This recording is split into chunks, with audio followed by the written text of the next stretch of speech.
Welcome to the Slop Farm. Enjoy the video. You'll begin by preparing both devices so QuickShare can see each other. Turn on Wi-Fi and Bluetooth and sign into the same QuickShare profile. This makes discovery instant. Once done, open the file you want to send and tap Share, then choose QuickShare from the sheet. Make sure permissions for files and location are granted.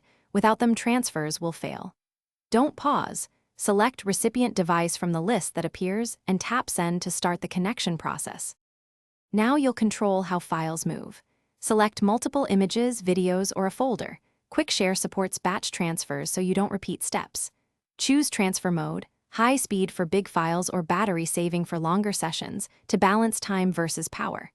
If files exceed about 100 MB, QuickShare will prefer Wi-Fi Direct. Make sure both devices stay awake and unlocked.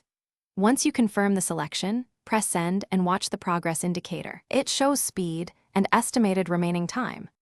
Finish by confirming transfer completion and asking the recipient to accept on their device. This final handshake completes the session. Files typically land in Downloads or a QuickShare folder. Open the file to verify integrity. If transfers stall or fail, first toggle Bluetooth and Wi-Fi, then resend. Many issues resolve with a quick reconnect. If problems persist, restart both devices and retry. That restart clears temporary connectivity issues and usually restores normal QuickShare behavior. Thanks for watching. Consider subscribing if we helped you today.